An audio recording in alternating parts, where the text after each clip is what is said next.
Bem-vindos à mesa 13 do Fólio, que neste caso é número de sorte, porque junta Ricardo Araújo Pereira e Joana Marques, que são, sem dúvida absolutamente nenhuma, os dois, não só os dois maiores e os dois mais populares humoristas portugueses, como se prova com esta sala cheia e a outra sala cheia que está lá fora.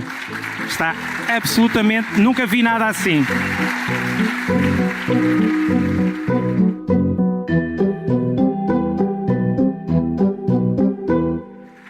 Além de dominarem as audiências televisivas, radiofónicas e da audição de podcasts, trabalham juntos no programa Isto é Gozar com Quem Trabalha, na SIC, além de muitas outras coisas. Aliás, a expressão o convidado dispensa apresentações foi inventada para convidados como eles, mas ainda assim gostava de recordar aos mais distraídos as obras mais recentes dos dois. No caso do Ricardo, o livro Mundo para Quieto, editado pela Tinta da China, com crónicas inéditas em Portugal, escolhidas dentre as que publicou entre 2020 e 2025 no jornal brasileiro Folha de São Paulo. E no caso da Joana, a absolvição no processo judicial que lhe foi movido pelos anjos. É uma obra sobre o qual nada dirá hoje, mas falará em sede própria, ou seja, num espetáculo que já tem de stand-up, que já tem sessões bidiárias durante 11 dias. 11 dias em maio, bidiárias durante 11 dias em maio do próximo ano. No pressure. Se leram o programa do festival, saberão que isto é uma conversa do rap com a Joana, moderada por mim, portanto eu não estou aqui a fazer nada, eles entendem-se, já falam um com o outro há muitos anos e não precisam de estímulos para falarem, e porque para além disso não vale a pena moderar duas forças da natureza. Ainda por cima o tema é a liberdade, portanto faça o que vos aprover. E como o tema do Fólio, o tema geral é fronteiras, seria fácil começar pelas fronteiras da liberdade e mais especificamente pelas fronteiras da liberdade de expressão ou do humor, que é uma problemática que o Ricardo só abordou para aí 529.628 vezes. Por isso, se calhar, em vez disso, e em vez de irmos mais uma vez por aí, prefiro dar-lhe a liberdade total de não responder a isso, uma liberdade à la Bartleby, portanto, prefiro não fazer. Ou seja, de que é que te apetece falar? És tu que escolhes. Boa noite. Obrigado, muito obrigado. Mas Obrigado, mas eu estou satisfeito com o tema da sessão. Por mim falamos de liberdade, eu gosto... Eu aliás, eu fico... às vezes ponho-me a pensar se eu não devia ter outro passaporte. Quer dizer, se o que eu tenho não devia estar sempre em dia, não é? E ter outro só para garantir. Às vezes dá uma sensação que a ideia de liberdade, que é uma coisa perigosa e chata. A liberdade é uma coisa perigosa, chata e excelente. O problema da liberdade é que nós podemos dizer coisas de que os outros não gostam, e o contraponto é termos de ouvir coisas que não gostamos. E isso é sempre melhor do que viver num daqueles regimes em que ninguém diz nada de quem ninguém não gosta. Não sei se pode dizer ninguém não gosta, mas a questão é essa.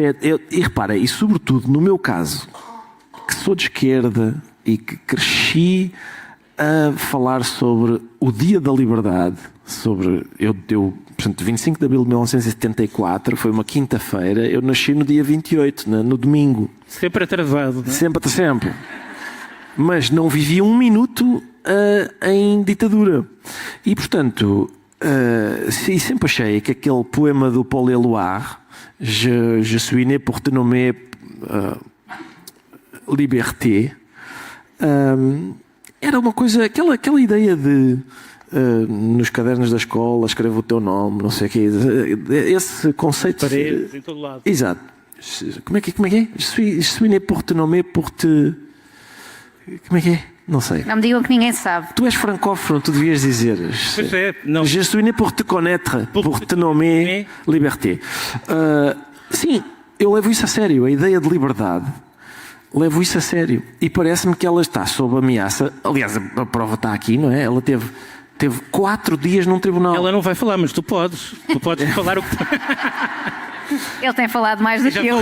Já falou mais do que eu. Sim, aliás, quando eu fui depor ao tribunal, no processo da Joana, quer dizer, eu conheço de vista os anjos, já nos cruzámos, sei lá, no Estádio da Luz, certamente, e tal. E pronto, eu cheguei e cumprimentei toda a gente que lá estava, incluindo eles. Eu disse, olá, viva, bom dia, e eles...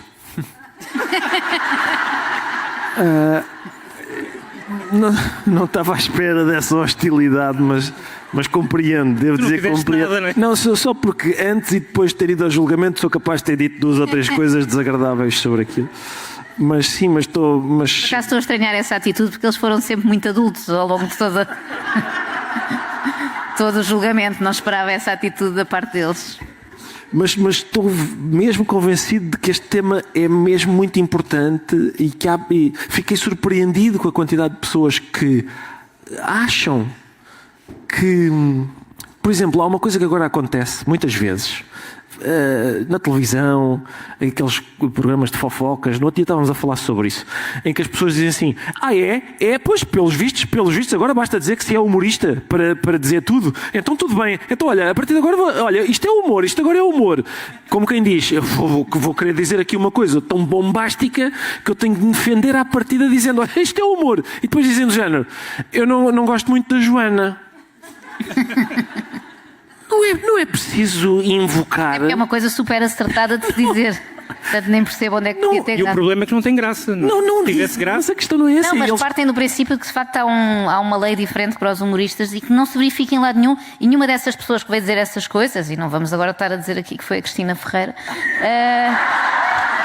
nunca senti que a Cristina fosse coagida ou de alguma forma impedida de dizer aquilo que lhe vai na alma. Até uma pessoa que fala bastante e sobre variedíssimos temas. Já foi até à Assembleia da República falar sobre bullying e pedir, no fundo, para legislar as redes sociais e impedir que as pessoas possam dizer o que lhes ocorre e, portanto, nesse aspecto é coerente.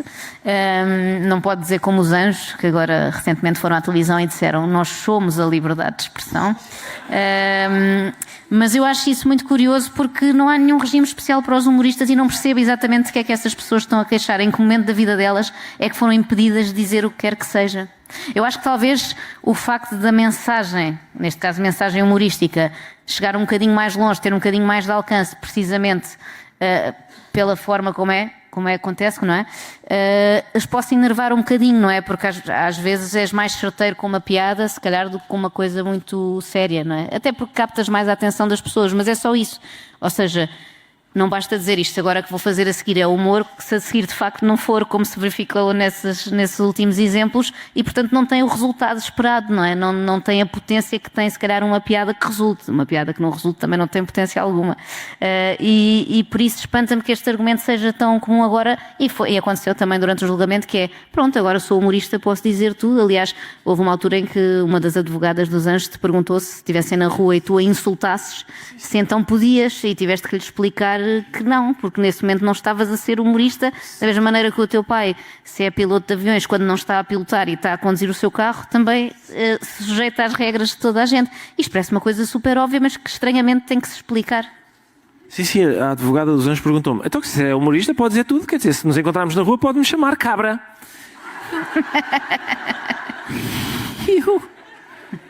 E poder podes. Quer dizer... Mas não vais fazê-lo, tu és muito educado. E realmente naquela altura vontade não me faltava.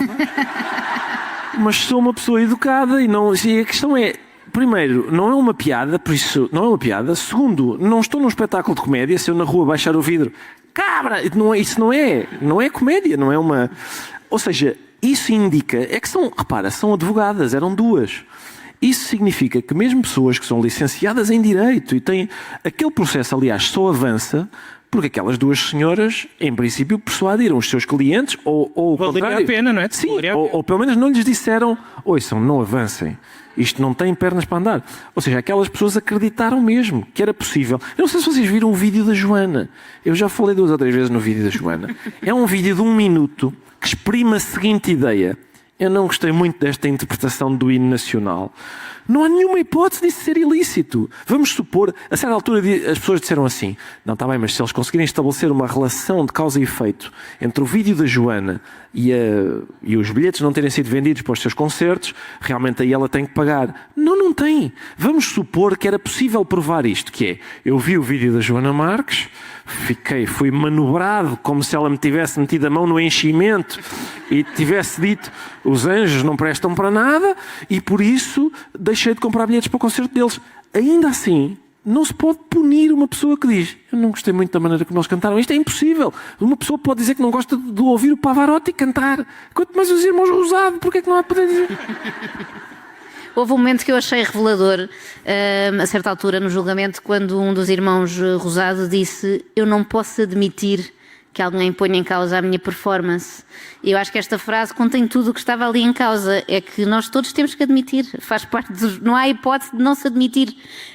E o facto de eles acharem isso, eu percebo que tenham estado sempre muito convictos de que aquilo tinha pernas para andar e que ia andar até bom porto e que eu lhes ia dar 1 milhão de euros, que eles utilizariam provavelmente para processar outras pessoas que também não gostaram e que fizeram comentários na internet. Mas esta ideia de que eu posso estar acima da crítica.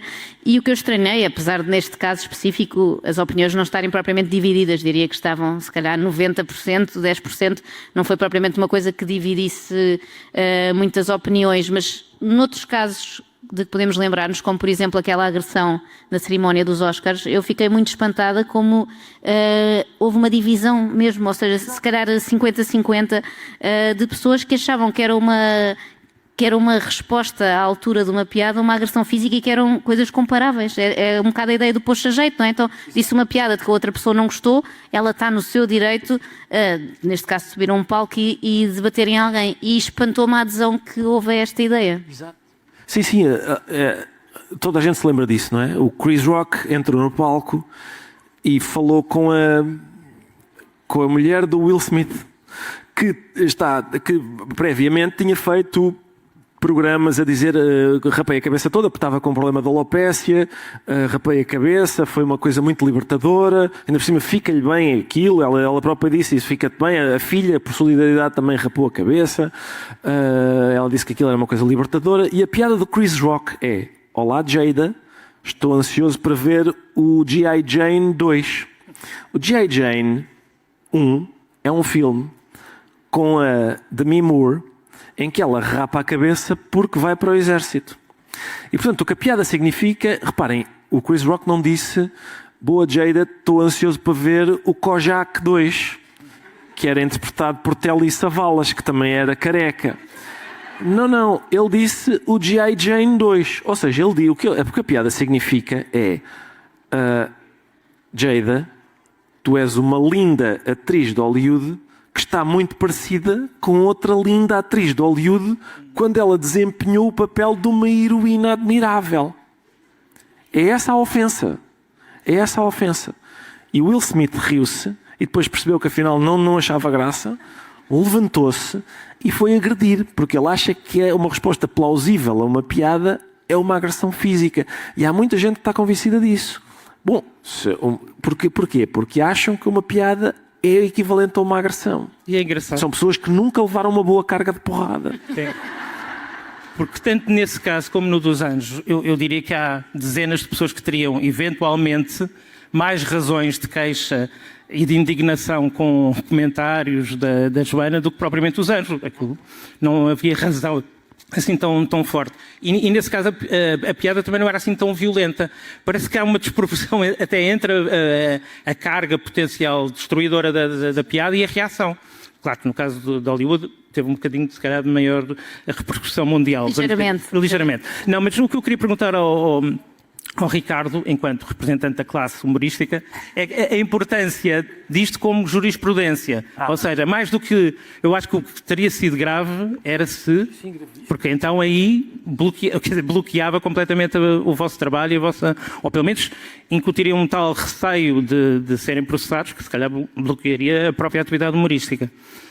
Achas que isto daqui a uns anos vai ser visto como tipo aqueles casos míticos, Roe versus Wade, mas neste caso do humor português? Sim, houve momentos ao longo do julgamento, antes de sair a sentença, não sei o quê, houve um dia que eu liguei à Joana e disse assim, pá, eu sonhei que a juíza dizia, não, 1 milhão de euros é evidentemente absurdo, mas vá lá, dá-lhes 10 mil euros. E eu acordei aos gritos e a suar. E a Joana disse, cala-te, não me digas isso, o Daniel também me disse isso no outro dia, não sei o quê. Porque isso é um bocadinho. E essa é a questão, de facto, 1 euro que fosse, isso significava que dali em diante, um crítico de cinema, por exemplo, que diz, eu não gostei muito deste filme, o produtor podia dizer, olha, por causa da sua crítica eu deixei de vender bilhetes, investi 30 milhões neste filme, não fiz na bilheteira, dei cá 30 milhões, se faz favor. Eu não gostei deste livro, saí do Ou fiquei com eczema, ou uma coisa... Ou então eczema, sim, ou esse tipo... Se quer podias ir a um restaurante e depois qualquer um de nós deixar uma opinião naqueles sites, tipo o TripAdvisor, dizer, não gostei muito desta refeição. Podia dar um prejuízo gigante também ao restaurante.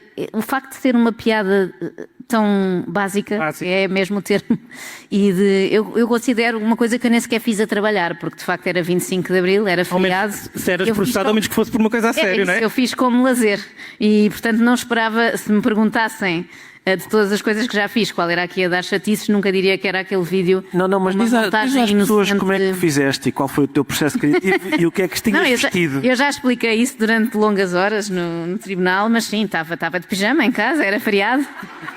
E é aqueles momentos em que levam o telemóvel para a casa de banho, não é? Porque não... Ainda por cima estamos no fólio, eu sei que se devia levar um livro e ler, mas muitos de nós, é verdade, já não fazemos isso. E portanto fiz ali uma montagem muito básica e foi muito giro quando 2 anos depois tive que estar a explicar em tribunal como é que fiz essa montagem. E isso, não achas que isso é um sinal da insanidade dos tempos em que vivemos? Porque sim, sem ter dúvida. De estar em tribunal a explicar isso não cabe na cabeça de ninguém. Assim uma espécie de anedota gigante, mas...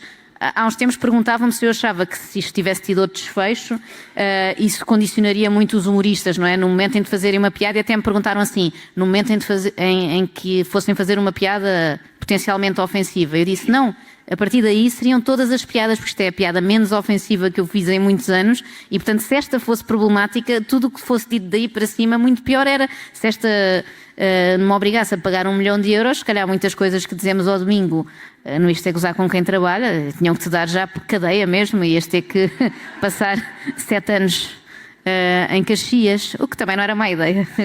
Agora que disse alto até não achei mau.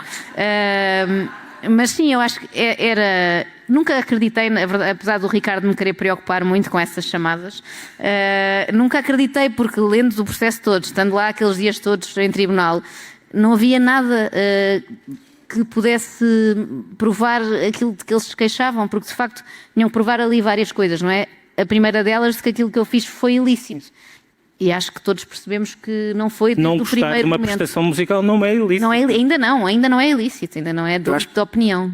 Há bocado tu perguntaste uma coisa e eu acho que não respondi, mas quando o Dário Fo ganhou o Nobel da Literatura, ele fez um discurso, aquele discurso tradicional que os galardoados fazem, que se chamava Contra Joculatores Obloquentes, que é o título de uma lei do século XIII, que promulgada, aliás, por um rei considerado muito progressista para a altura, que, no entanto, promulgou essa lei que permitia que pessoas que se sentissem ofendidas por gracejadores inconvenientes podiam espancá-los, exato, ou até matá-los, se isso lhes apetecesse.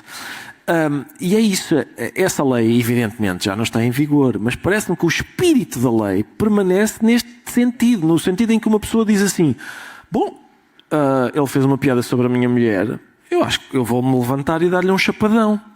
E o resto da sala, a organização do espetáculo, em vez de dizer, bom, temos aqui uma pessoa que não se sabe comportar em sociedade, rua. Não, foi, oi, está tudo bem?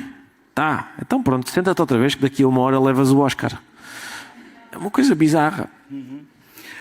Ontem aconteceu um episódio muito interessante na Assembleia da República, presumo que tenham visto, quando um deputado do PSD, Gonçalo Capitão, fez aquilo a que se chama hoje em dia um roast do Chega, dando-lhe a provar ao partido de extrema-direita o seu próprio veneno, não é?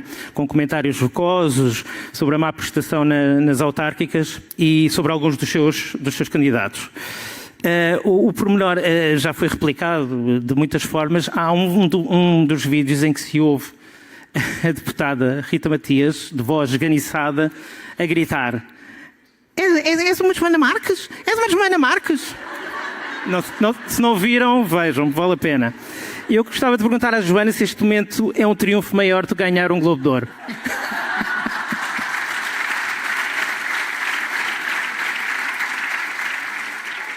Eu acho que quase todos os triunfos são maiores do que ganhar o Globo de Ouro. Até o triunfo do Porto hoje contra o Celúrico. E esse, sem dúvida, por acaso enviei isso para um grupo do WhatsApp onde o Ricardo também está e disse, não, realmente isto sim é prestígio. E fiquei até com alguma inveja do deputado do PSD, porque acho que ele teve muito bem. Eu não sei se faríamos melhor. Eu acho que teve ali uns... Uma vaga na equipa do programa. Sim. Não só teve muito bem, como amanhã será o convidado do programa. Só para... Já calculava. Só para... Eu acho que vou repreendê-lo, não é? Eu não faço o trabalho dele, ele também não faz o meu. E pegando nisso, eu acho que a realidade cada vez mais já traz a sua própria desconstrução e a sua sátira. Isto é algo que se passa cá, mas que já vemos há algum tempo nos Estados Unidos com o Trump. E às vezes sinto que, por exemplo, um humorista como o Stephen Colbert está a fazer piadas, mas a situação em si já é tão absurda, tão insólita, tão engraçada, o ridículo que o Trump é, que ele quase que não tem que fazer nada. Ele tem quase dificuldade de fazer uma piada sobre uma piada, porque aquilo já é o material em si já é tão engraçado e tão, infelizmente, cómico no pior sentido da palavra. Que desafios é que achas que esta realidade em que a estupidez, o sem sentido, o absurdo está à solta na realidade e em particular na classe dirigente de alguns países, que desafios é que isto traz para os humoristas? Porque se a realidade já é em si mesma ridícula e engraçada, o que é que o humorista pode fazer? Exato, é isso mesmo. O nosso colega Manuel Cardoso no outro dia estava a dizer uma coisa que é verdade, que é nós estamos habituados a que o Primeiro-Ministro, os deputados, sejam os melhores de nós, não é? São os bons alunos. Eles são os bons alunos. O Presidente da República, a gente vota no tipo que nos vai representar. Os humoristas são os piores. São os gajos que estão no último lugar, estão na última fila da sala de aula a fazer aquelas... a esvaziar a caneta, não é? A tirar a carga da caneta para pôr aqueles papelinhos com cuspo e estar a acertar em alguém. Quando o Primeiro-Ministro ou o Presidente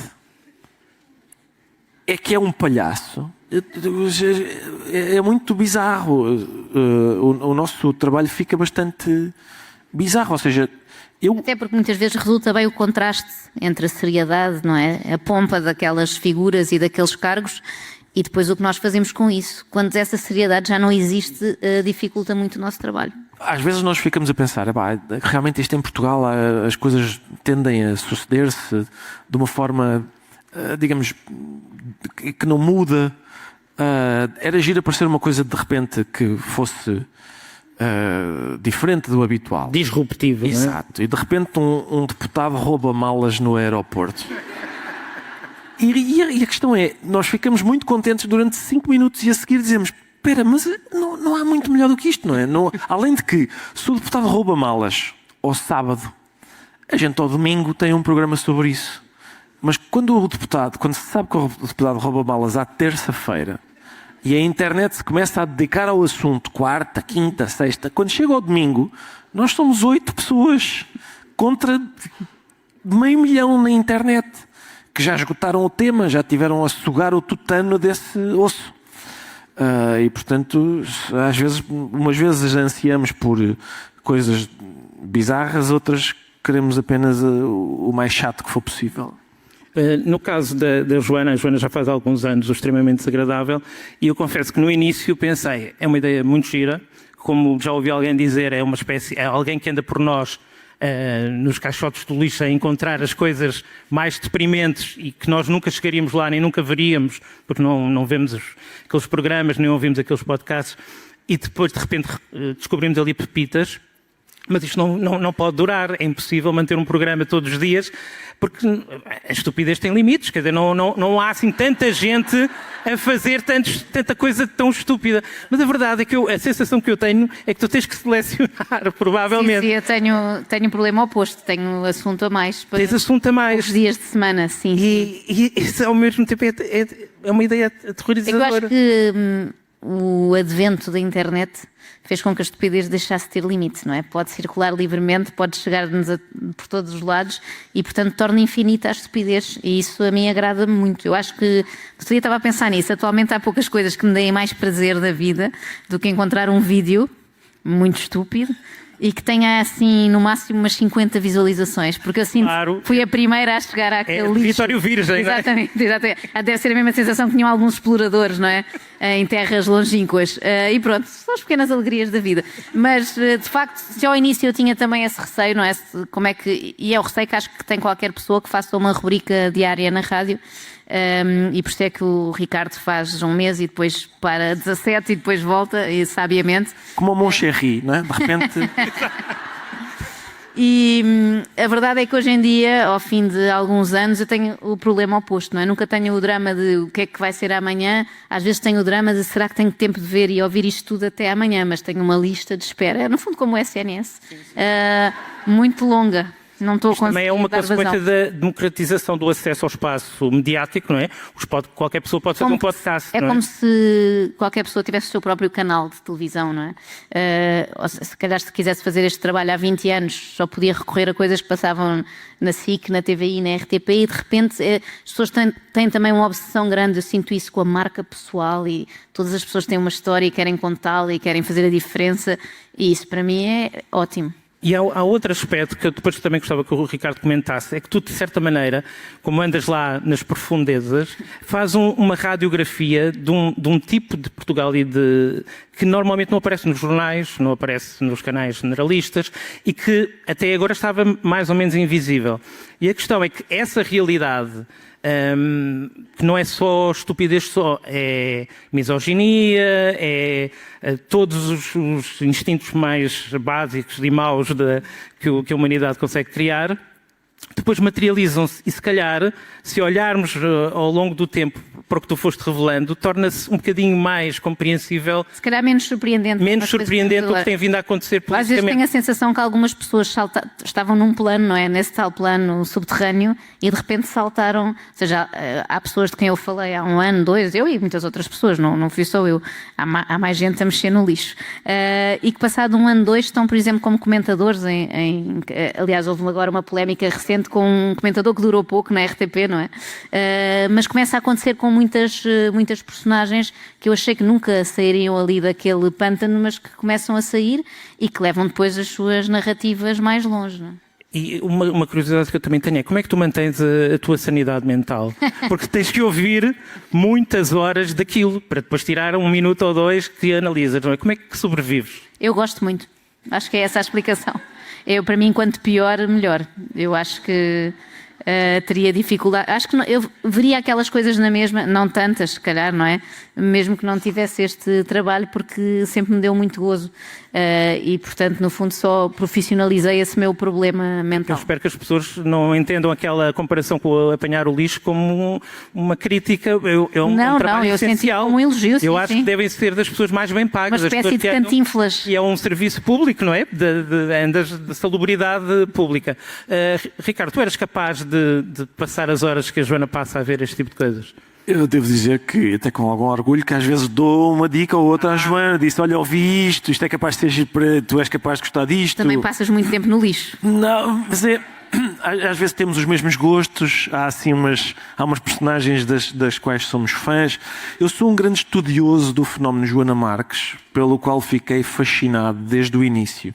Sobretudo a maneira como as pessoas começaram a reagir a ela, não é? Que é um ser angelical, como vocês estão a ver aqui. Tem 1,5 m, é uma coisa tão fofa e no entanto, às vezes gera umas raivas, uma coisa.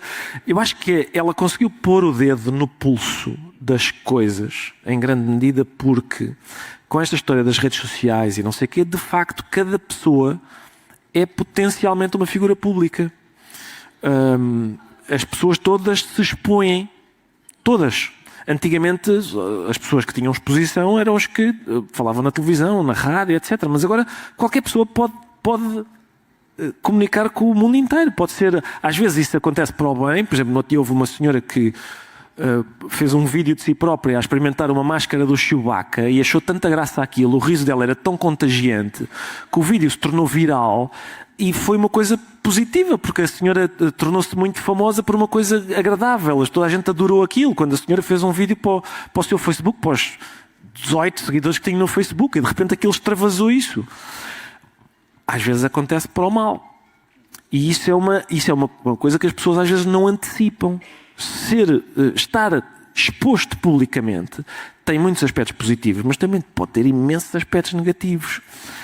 Eu acho que a grande obsessão humorística da Joana é a vaidade. Ela adora ver um vaidoso. Sobretudo, reparem, se o Leonardo da Vinci agora aparecesse aqui e sentava-se aqui e dizia assim: eu sou o maior. O maior? Sou o maior artista de todos os tempos, o que é que eu hei de fazer? Pá, pinto muito bem, faço, é que é tudo ótimo. A gente dizia: pá, está bem, Leonardo, é verdade, pá, mas não chatei, já sabemos. A Joana às vezes apanha uns senhores a dizer isto, Ricardo, mas que estão um bocado longe de ser o Leonardo. Ao contrário do Olivier, ele inventou mesmo muitas coisas. Exatamente, é isso. O problema é que a Joana às vezes faz isso com... Por exemplo, no outro dia eram uns senhores que têm uma banda. Eu nunca tinha ouvido falar o nome da banda deles. E eles estavam a dizer: nós somos o Nirvana, somos como os Nirvana, só que em superior, não é? Porque toda a gente de repente começou a imitar os Nirvana. Agora aqui estes campeões ninguém consegue imitar. E há poucas coisas tão engraçadas quanto isso, não é? Exatamente. Portanto, é material, de facto, de grande qualidade. Eu acho que há outro aspecto importante. Às vezes as pessoas... ela brinca, ela goza, que tem a ver também com uma realidade, infelizmente, cada vez mais óbvia na sociedade, que é a masculinidade tóxica. Tu, por exemplo, uma coisa é sabermos que existe uma geração de jovens homens que têm uma visão absolutamente troglodita sobre o que é a vida, sobre o que são as mulheres, o relacionamento com as mulheres, etc. Outra coisa é isso ser uma coisa teórica, outra coisa é ouvir o número. E ouvir o que ele diz e as ideias que ele tem sobre a vida e sobre os carros e sobre tudo. E de repente a coisa deixa de ser, ok, e este homem influencia, podemos dizer também a questão dos influencers, mas influencia milhares e milhares de outros jovens que não vão ter Ferraris, mas vão ter a mesma atitude para com as mulheres. Portanto, para além de tudo o resto, eu acho que também há uma função sociológica no teu trabalho, de análise sociológica. Espero que não. Esperas que não? Não quero ter essa responsabilidade. Mas, de facto, eu acho que é assim, como dizias há bocadinho, uma espécie de radiografia, no fundo, de muitas tribos, se quiseres, não é? Nós temos os machos tóxicos, temos os negacionistas, temos uma série de gente à qual, se calhar, não teríamos acesso se ainda tivéssemos só os canais de televisão e a rádio e bem, não é? Porque aí, apesar de tudo, havia um filtro, um escrutínio, e é também uma coisa de que essas pessoas se queixam muito, não é? Não têm lugar nos mídias tradicionais, não é? E depois, quando falam delas, queixam-se. Exatamente. Quando têm lugar, aparentemente não gostam. Mas aquilo que o Ricardo dizia, eu acho que é muito verdade, que é como se as pessoas quisessem comprar aqui um pack, não é? Um pack celebridade, mas só com a parte boa. Não traga a parte má. Quero que toda a gente me conheça, quero que me ofereçam coisas, quero passar à frente em filas, quero ter todas as regalias de ser uma figura pública, mas não quero ter a hipótese de que alguém algum dia discorde de mim, não goste de uma coisa, me critique, e por isso é muito fácil depois pôr isso sempre no campo da agressão e do bullying. Eu acho que também é uma discussão que temos tido muito, que é esta ideia de não, isso não é humor, é bullying. A pessoa mais recente a vir dizê-lo foi a Maria Vieira. Não sei se sabes que ela considerou-te bully também. E um bocadinho a ideia de não, se isto fosse na escola, e isto aconteceu muito durante este caso com os anjos, se isto fosse na escola com os nossos filhos, não era bullying. E eu pensei, então, mas temos que analisar todos os acontecimentos da nossa vida enquanto adultos à luz de se isto fosse na escola. Mas é que não é. E isso, parecendo que não é assim um pormenor despiciente, não é? Somos adultos, não estamos na escola, nem eu também há uma infantilização cada vez maior da sociedade, não é? É uma infantilização completa. Essa ideia de, bom, mas isto é bullying. Isto se fosse na escola era bullying. Exato, só que não é na escola. Essa é a questão. As pessoas querem continuar a ser tratadas no espaço público como nós tratamos os nossos filhos quando eles têm 4 anos e chegam a casa com um desenho. E a gente diz, está lindo, melhor que o Picasso, ótimo. E as pessoas querem ter 25 anos, 30, 51 e continuar a dizer uma coisa qualquer sem nexo e querem que a Joana diga, está muito lindo, está lindo. Não há hipótese disso acontecer. Eu tinha aqui apontado o seguinte, lá no julgamento, há outra coisa que é esta do... então, mas é que ela goza, não é? Ela goza? Goza-se? Sim. A primeira manifestação literária na nossa língua, a primeira composição literária na nossa língua, chama-se Cantigas de Escárnio e Maldizer. Qual é o mal de rirmos uns dos outros? Qual é o mal? Não é assim tão grave, não é assim tão importante. E Gil Vicente, por exemplo? Exato, é isso. Aliás, eu acho que está aqui presente, há de estar alguns, a Cristina Sampaio, que é a cartunista do Público, que tem um ar tão angelical como o da Joana, e fez aquele cartoon muito perigosíssimo célebre. Esse Sim, cartoon. perigosíssima. Fez o cartoon muito célebre. Na sequência de vários problemas de violência policial, a Cristina Sampaio é a autora daquele cartoon em que um polícia está a treinar num como é que se chama? Num campo de tiro, sim, naquela... E percebe-se, depois ele está a disparar e tal, e percebe-se que ele acerta com muito mais tiros e com muito mais ânimo quanto mais escura for a pele do alvo. É uma crítica à violência policial, ao procedimento da polícia. Ela ainda hoje está a ir ao DIAP porque foi processada pelo diretor da PSP. É uma coisa, não só na altura o Ministro da Administração Interna, na altura aconteceu uma coisa muito divertida, que foi o Daniel Oliveira, no Expresso, escreveu um texto a dizer assim, bom, se isto fosse com um governo de direita, o Ministro já estava a telefonar para a RTP. E o texto saiu no dia em que se soube que o Ministro Socialista ligou para a RTP a pedir satisfações. E portanto é isso, ou seja, a ideia de estarmos aqui a falar sobre liberdade parece, outra vez sobre liberdade. Sim, pá. Sim. Sim, e já agora, já que diz isso, porque o tema da liberdade surge ciclicamente neste tipo de encontros. Normalmente é uma coisa abstrata. Agora, digamos que vai se tornando cada vez mais um tema prático e concreto, porque começamos a ver ameaças à liberdade e à democracia um bocadinho por todo o lado. Portanto, aqui não estamos, ao discutir a liberdade, não estamos a falar de uma coisa vaga e que damos, pronto, está adquirido, a liberdade não se toca na liberdade. Infelizmente começa no ar do tempo a sentir-se que se calhar isto de estarmos aqui à vontade a discutir o que quisermos pode não ser sempre assim. E isso é assustador, ou não? Eu não tenho pensado noutra coisa. Eu acho que isso tem acontecido também, agora vemos noutra escala, mas acho que um exemplo bom disso, e é um sítio onde tanta gente passa tanto tempo, o Ricardo que não tem, mas nas redes sociais, durante muito tempo, vimos muita gente a aplaudir o facto de outras serem denunciadas, que é logo um verbo estranho, não é? Denunciadas, caladas, bloqueadas, canceladas e ficarem impossibilitadas de dizer barbaridades que diziam no Facebook, no Twitter, onde fosse. E eu acho que uma fatia ainda generosa da população foi festejando isso. Baseado na ideia de que realmente está a dizer uma coisa esdrúxula que não faz sentido nenhum, ou é um negacionista e está a manifestar-se contra as vacinas. Ou seja, qualquer coisa que fosse dita e com a qual nós não concordássemos, tendíamos a concordar que a pessoa não pudesse dizer aquilo. E isso é muito perigoso em qualquer dos campos, mesmo que aquilo que a pessoa esteja a dizer seja uma coisa completamente chocante, abjeta. Eu acho sempre preferível que a pessoa possa dizer, até porque a pessoa fica apresentada por aquilo que diz e conseguimos localizá-lo e ver que está ali. E isto agora pode virar-se contra essas mesmas pessoas que aplaudiram essa censura, porque a coisa tem sempre dois caminhos, não é? E agora pode ir em sentido oposto, e temos visto isso acontecer, nomeadamente nos Estados Unidos, não é? Sim, nos Estados Unidos, como toda a gente saberá, nas últimas semanas, meses, o programa do Stephen Colbert só vai durar até maio, já sabe que não pode continuar e porque tem a ver com questões de políticas, de pressão política evidente, não há dúvidas quanto a isso, e o Jimmy Kimmel de um dia para o outro viu o programa cancelado. É óbvio que a realidade é diferente, até porque lá é um regime presidencialista e cá não é.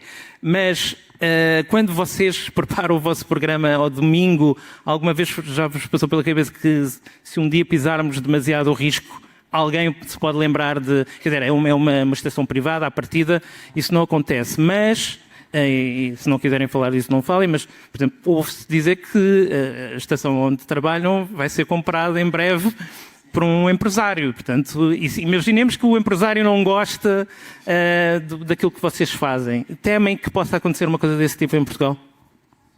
O que é que a gente há de fazer? Não é? Isso é. Se for, há de haver. Há de haver outros sítios onde fazer isso, vamos ver, mas, por exemplo, eu por acaso acho isso é uma boa pergunta. Ricardo, tenho uma sugestão. Sim. Coliseu dos Recreios, tipo assim, 10 dias. Pois é isso. Eu acho uma boa pergunta porque me parece, de facto, que se há uma ameaça hoje, talvez ela seja mais vinda do poder económico do que do poder político. Ou seja, a gente pode, se quiser, do Presidente da República e do Primeiro-Ministro.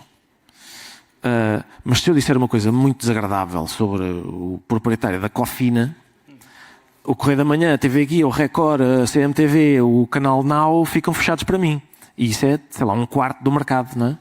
Mas, no outro dia, não sei se lembram, o Marcelo estava não sei onde e apareceu, isso não se vê na imagem só se vê o Marcelo. Apareceu, nós percebemos que a mãe é uma mãe e uma filha porque ele está a dizer: a filha ainda é melhor que a mãe. E depois a mãe está a dizer: pois é, ela é minha filha, não sei o quê. E diz o Marcelo: veja lá se constipa com esse decote. Ele disse umas coisas desse tipo e nós fizemos o que os humoristas fazem, que é exagerar, não é? E então, no âmbito do exagero, nós inventámos que ele era o mais alto magistarado da nação. Fizemos uma montagem, pedimos ao nosso artista gráfico para fazer uma montagem naquelas paradas militares em que o Marcelo está com uma gabardine e se expõe aos... Enfim, fizemos várias coisas desse. Digamos que tem mais capacidade de encaixe do que o Trump, o Marcelo. Sim, só que nós tivemos uma queixa-crime por causa disso. Tivemos uma queixa-crime porque há de facto um artigo na lei que diz que ofensas à honra do Presidente da República são punidas. Sucede que, de facto, dando razão àquelas pessoas de há pouco, o discurso humorístico tem uma latitude maior do que os outros. Porque a gente não está a falar a sério. Lá está. Quando nós estamos a pôr o Presidente da República a expor os seus genitais a uma parada militar, o que nós estamos a dizer é: ele passou os limites naquela declaração sobre veja lá se constipa com esse decote. É isso. Nós não estamos a dizer que ele é um exibicionista. Estamos a exagerar a partir daquilo que ele fez. Olhar para isso e dizer isto é um exagero é simplesmente descrever o que se passa. É como olhar para uma caricatura e dizer: mas o nariz dele é deste tamanho. Sim, é um exagero. Aquilo é uma caricatura. Por acaso, essa queixa-crime, nunca mais ouvi falar nisso. Sobre isso foi apresentado, veio nos jornais que tinha sido apresentado. Nunca sequer apresentado por quem? Não necessariamente pelo Presidente, não é? Ou... Não. Havia a ideia de que era, digamos, que era alguém que tinha tomado as dores do Presidente e tinha apresentado isso. Era um advogado qualquer, mas nunca mais ouvimos falar disso. Lá está, mais uma vez fica claro que me parece que, do ponto de vista judicial, não há nenhuma vontade de condenar pessoas, como ficou claro ali. Eu já tive também, uma vez, o Zezé Camarinha, vejam bem, o Zezé Camarinha publicou um livro, uma vez. Só isso já é uma piada. Por causa disso. Precisamente por causa disso, eu disse à minha mulher: olha, eu não quero ser vista a comprar o livro do Zezé Camarinha, como é óbvio. Vai à FNAC comprar-me o livro do Zezé Camarinha. E ela trouxe-me o livro que se chamava O Último Macho Man Português. E eu li o livro, até com risco para a minha saúde. O livro tinha uma coisa muito suspeita, que era uma insistência. Página 3. Eu gosto muito de mulheres. Página 6. Quem gosta muito de mulheres sou eu. Página 11. Os meus filhos sabem que eu gosto muito de mulheres. Aquela insistência, juntamente com outros indícios, fizeram com que eu escrevesse uma crónica, na altura na Visão, chamada A Apologia da Homossexualidade em Zezé Camarinha. Alguém foi dizer ao Zezé Camarinha o que é que a palavra apologia queria dizer.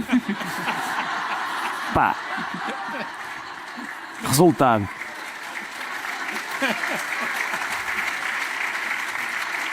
Foi muito chato.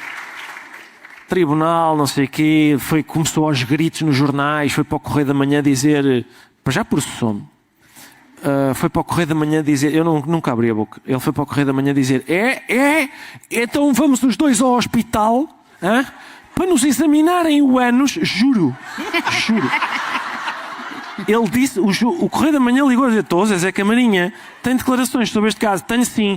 Eu quero que ele vá ao hospital comigo para nos examinarem o ânus. É uma coisa muito macha Ele disse, de dizer, não é? Eu pensei, será a estratégia correta? Uma pessoa que imagina que eu lhe estou a chamar homossexual e a primeira coisa que lhe ocorre é, eu quero ver o teu rabo.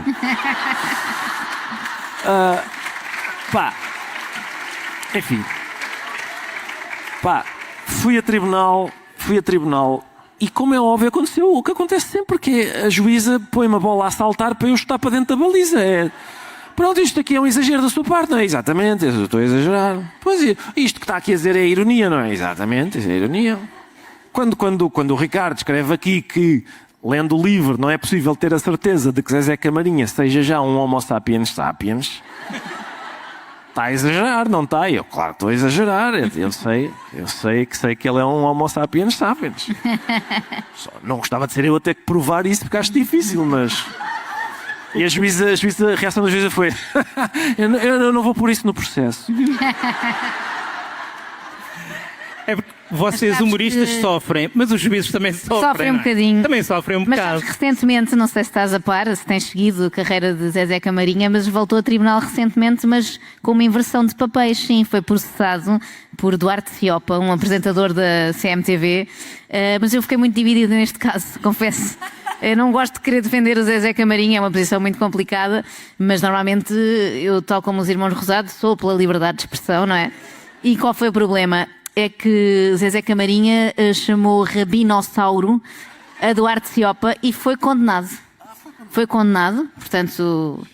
Porque não é humorista, não é? Porque não é humorista, provavelmente deve estar a dizer, se eu fosse humorista podia dizer tudo. Agora, o que me espantou nesta notícia, que é o tipo de notícia que me interessa e fui a fundo, não é? Para saber tudo sobre esta questão, é que Duarte Ciopa se queixou de que perdeu imenso trabalho por ter sido chamado de rabinossauro. E eu gostava de imaginar em que situação é que isto acontece, não é? Diz que ganhava muito bem na CMTV e passou a ganhar menos. E eu gosto de imaginar a reunião da direção em que o chamam e Duarte... Espero que compreendas, mas agora que toda a gente sabe que és um rabinossauro, não vais poder continuar connosco. Vamos transferir-te para o Museu de História Natural, vais ficar lá na entrada. Tivemos conhecimento pelo Zezé Camarinha? Essa autoridade. Ricardo, falaste do presidente Marcelo, que em breve sairá das suas funções. Há personagens na vida pública a quem vocês se afeiçoam, porque o Marcelo, ao longo dos anos, foi sendo vítima do vosso escárnio, no bom sentido. Mas é uma personagem forte e é uma personagem... Nós não sabemos quem será o próximo presidente. Temos que haja um decréscimo de potencial humorístico? Não tenho a certeza, não se percebe ainda bem quem é que poderá ser o próximo, não é? Embora haja aparentemente o povo português está com uma inclinação forte para o marujo, mas eu, quer dizer, eu não sou esquisito, se for e eu gosto até daquela aquela seriedade militar, a pompa militar. Já tens uma voz, já consegues... Não consigo. Estava tão perfeita. É mais o sorriso, sabes? Ele tem uma... O Gouveia e Mel tem ali uma coisa. Ele quer manter a ideia de que não é importante não esquecer que eu sou uma pessoa séria, não é? Mas que diabo, também sou humano e, portanto, volta e meia tenho esta coisa aqui. que é um sorriso. Mas não sei, sim, o Marcelo é muito... Repara, mas aí é que está, é que o Marcelo às vezes tem umas coisas e tal, mas continua a ser um respeitado professor de Direito Constitucional, ou seja, uma pessoa cuja testa está mesmo boa para um palhaço lhe atirar uma maçã podre. Não há dúvida. Claro que ele às vezes faz umas coisas mais... Por exemplo, não sei se lembra no Covid, na altura do Covid, toda a gente estava em casa, não sei o quê, não se podia fazer grande coisa. E o Marcelo veio à televisão dizer: só que eu já tenho um esquema com o meu amigo, que eu já lhe disse que ele leva-me o barco ali, eu vou lá e não sei o quê. E a gente fez uma festa com aquilo. No dia seguinte, toca o meu telefone. Eu estou em casa e tal, toca o meu telefone. E eu não sei por que razão tinha o número do Marcelo gravado. E vejo, MRS, era como eu tinha aqui gravado. Eu pensei, o que é que o Presidente quer? Porque raio é que é uma segunda-feira e ele me está a ligar. E eu atender ele a dizer: é só para dizer que ganhei um almoço por sua casa. Tinha dito aos meus amigos: olha, ele vai pegar nestas declarações. E eles disseram: não vai. Eu, vai, aposto um almoço e ganha o almoço.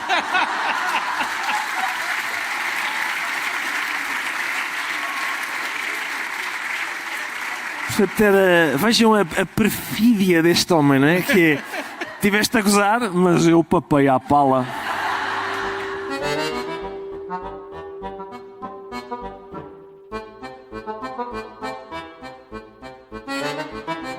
Se calhar agora podemos abrir a conversa ao muito público. Não sei se as pessoas lá de fora conseguem ouvir. Se calhar 3 ou 4 perguntas, até porque há outras sessões que vão começar daqui a pouco. Só queria saudar e elogiar a Joana pela forma inteligente e criativa como tem sabido dedicar-se ao humor. Obrigada. Muito obrigado. Olá, boa noite. Entendo e aprecio tudo aquilo que disseram sobre a liberdade e sobre os eventuais limites à liberdade. A nossa Constituição prevê limites à liberdade e, portanto, quando há discursos de ódio e assim, a Constituição não permite. A minha pergunta é: realmente existem limites à liberdade? Acho que fez a pergunta e deu a resposta também. Pelo menos, na minha opinião, são os que estão estabelecidos na lei e não creio que se abra uma exceção quando é humor. Ou seja, embora, de facto, o discurso humorístico tenha algumas regras que são diferentes de uma declaração séria, não é? Mas, por exemplo, neste caso mais recente dos Anjos, havia sempre esta colagem à ideia de que houve um incitamento ao ódio, que depois não se conseguiu descortinar, de facto, porque eu acho que quando alguém incita ao ódio, isso é muito fácil de entender, não é? Normalmente não é uma mensagem dúbia, uma coisa muito subtil. Não, quem quer incitar ao ódio sabe exatamente como fazer e falo de forma muito direta, e isso já está previsto na lei como uma coisa que não é admissível e que deve ser penalizada. Portanto, eu acho que é uma discussão que se tem muito, mas que na verdade sinto que andamos em círculos porque a resposta está dada, não é? Nós já sabemos quais são os limites que estão estabelecidos na lei. Sim, é isso. Quer dizer, são os... Quando as palavras causam dano substancial, ou seja, se eu disser que o meu vizinho do lado é pedófilo e ele não é pedófilo, isto é uma acusação tão grave que pode causar-lhe dano na reputação. E, portanto, essas palavras, em princípio, serão punidas. Se eu for para a porta, o John Stuart Mill dá aquele exemplo, não é? Ele diz: é possível, eu posso escrever no jornal: os mercadores de milho estão a matar as pessoas à fome com os preços que cobram. Mas se eu for para a porta de um mercador de milho, à frente de uma multidão armada de tochas e alfaias agrícolas, e disser: estes mercadores de milho estão a matar-nos à fome com os preços que eles praticam, aí essas palavras podem estar sujeitas podem extravasar os limites da liberdade de expressão, porque podem ser consideradas um incentivo à violência, e a violência causa dano substancial na propriedade, na integridade física das pessoas, etc.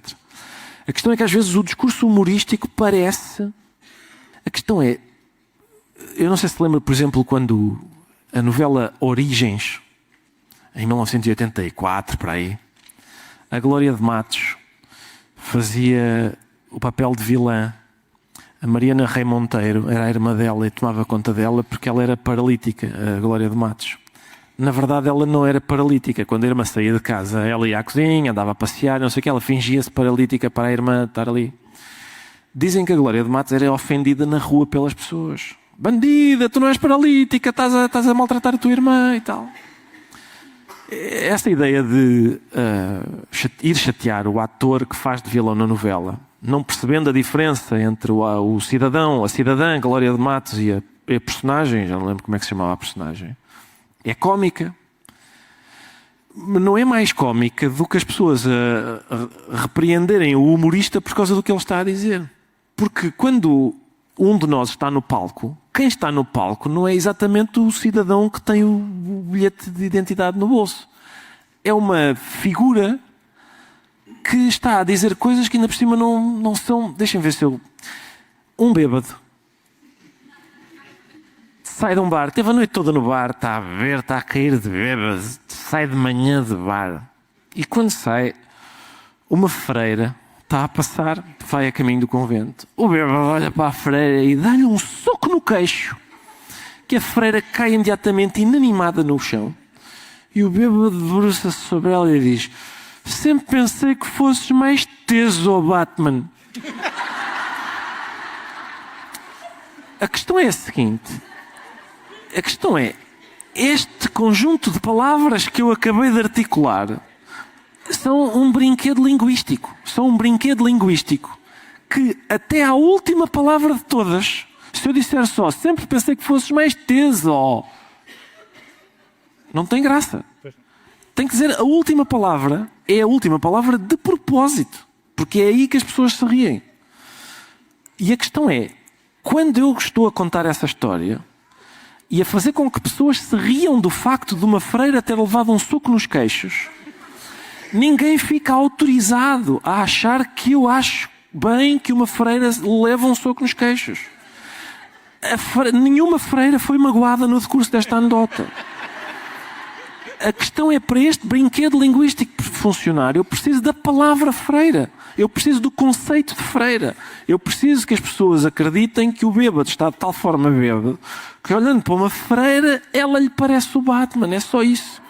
A questão é essa. Não sei se me faço entender. Ou seja, o que eu estou a dizer não é exatamente o que eu estou a dizer.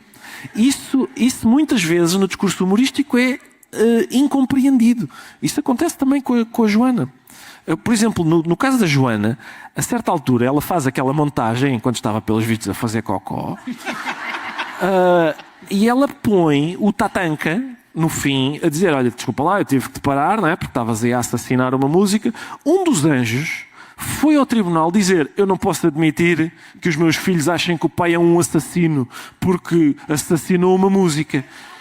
Eu, à entrada para o tribunal, eu até tive vergonha de dizer: reparem, isto é matéria do 6º ano. Chama-se metáfora. Não é? Quando se diz assassinaste uma música, não é tu és igual à Rosa Grilo, não é isso que quer dizer.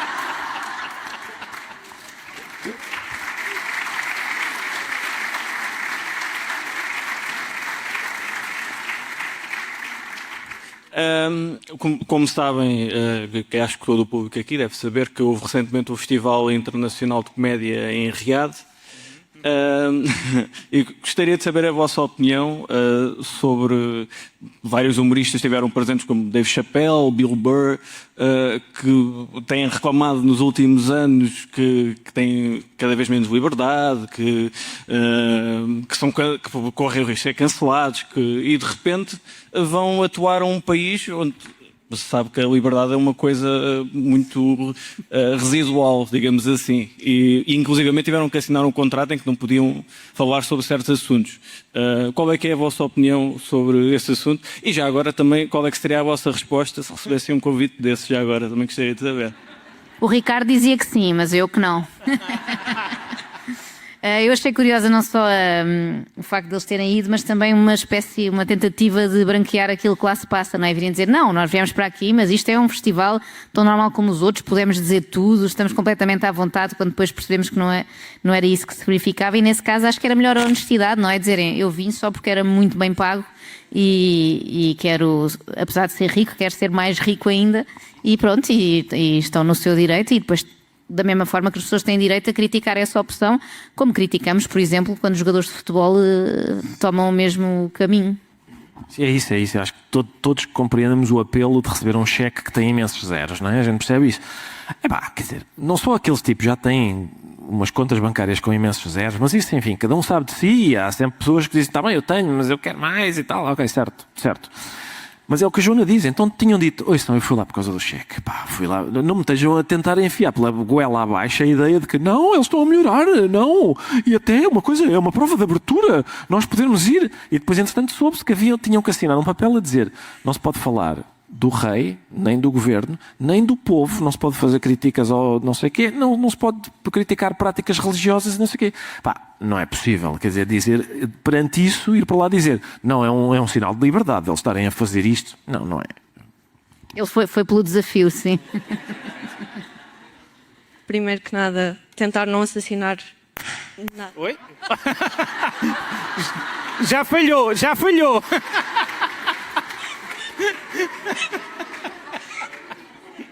Nenhum tema linguístico para não causar nenhum AVC ao Ricardo. E em segundo lugar, numa entrevista à conhecida Bilma na Fofinha, a Mariana Cabral, a Joana disse que tinha muito mal a perder. Eu gostava de saber qual seria o desfecho se tivesse perdido o processo contra os anjos. De facto, nunca tinha pensado nisso, obrigada.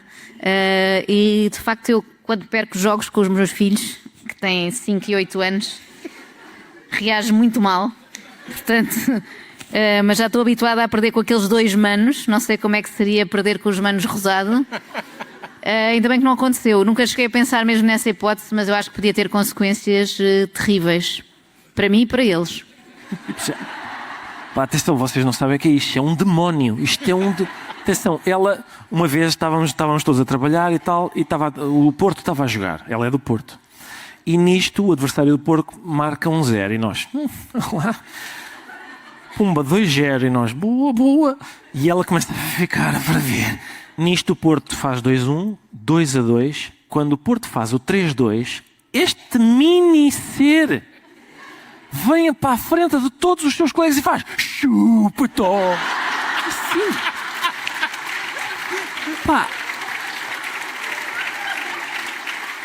Uma vez antes do programa começar... Temos que acabar, acho que já está na hora. Antes do programa começar, eu costumo falar com a nossa plateia. As pessoas vão lá, tenho quer dizer, a generosidade de lá ir, a gente não paga a ninguém, né? As pessoas vão lá porque lhes apetece e tal, e eu penso, como é que eu vou entreter esta gente? Contei esta história. No dia em que lá estava ao Correio da Manhã a fazer reportagem. Que fotografia é que ilustrou a reportagem? Eu assim... É bem feita. Olá, boa noite. Vocês se importariam de comentar a percepção de vocês nessa perspectiva de tudo que foi falado do caso do Léo Lins? É que o nosso especialista em Léo Lins. Obrigada. O caso do Léo Lins. O Léo Lins é um humorista brasileiro que foi condenado a 8 anos de cadeia, por um espetáculo humorístico. Quer dizer, eu acho isso... o caso agora, ele interpôs recurso, como é evidente, né? E eu espero que a decisão seja revertida, não é evidente? Acho um absurdo uma pessoa ser 8 horas na cadeia. Acho uma coisa absurda. 8 anos de cadeia. Eu escrevi um texto lá para a Folha de São Paulo sobre isso. Nós aqui em Portugal, um mês antes, em Guimarães, um senhor foi condenado a 8 anos de cadeia por 60 crimes de abuso sexual de menores. E, portanto, a mesma pena para piadas. Há outro problema, que é, na sentença, eu fui ler a sentença, a juíza cita as piadas. Ora, se dizer a piada é um crime, reproduzir a piada também é repetir o crime. Não é como dizer, este senhor violou. Quando a gente diz, este senhor violou, a gente não repete a violação. Mas quando a gente reproduz o texto da piada, a gente está a reproduzir o crime que está a punir. Na Alemanha nazi, havia uns tribunais especiais para punir pessoas que diziam piadas. Por exemplo, um padre que contou uma vez a seguinte anedota: um soldado alemão na guerra levou um tiro e está moribundo e pede uma fotografia do Hitler e outra do Goebbels. E as pessoas dizem, pá, é incrível o patriotismo deste homem, porque você quer uma fotografia deles? Porque eu quero morrer como Jesus Cristo, com um ladrão de cada lado. esse padre que contou essa anedota foi executado. E, portanto, uma anedota que se contava na altura era um juiz de um desses tribunais a dizer aos amigos no café: hoje contaram uma anedota muito engraçada. E eles: conta! E não posso, eu condenei o homem que a contou a 10 anos de cadeia. A anedota é curiosa, indica que, de facto, se contar uma piada é um crime, voltar a articular a piada, citá-la, é óbvio que é repetir o crime. Acho que todo o processo é absurdo. Por muito que a gente não goste das piadas do Léo Lins, que a gente ache que ele é mau, que ele, seja o que for, 8 anos de cadeia é uma coisa absolutamente... seja qual for o tempo de cadeia, aliás, sempre que a gente extravasa os limites da liberdade de expressão, normalmente é uma multa pecuniária, esse é o castigo, não costuma haver cadeia para esse tipo de coisa. Acho 8 anos é uma coisa absurda. Eu fiquei surpreendido, sobretudo, com ou o silêncio de algumas pessoas no Brasil, ou às vezes, surpreendentemente, a aprovação. Pessoas a dizer, exatamente, 8 anos, força. Se calhar é uma forma de acabar um bocadinho anticlimática, mas bom. Há mais programação do Fólio que espero que vejam, espetáculos musicais, etc. Também já ultrapassámos substancialmente o nosso limite de tempo. Queria agradecer, em primeiro lugar, à Joana e ao Ricardo de estarem aqui a partilhar as histórias e as piadas e, sobretudo, a este mole humana aqui dentro da tenda e lá fora que veio num sábado à noite ouvir falar sobre essa coisa que é o humor e a liberdade.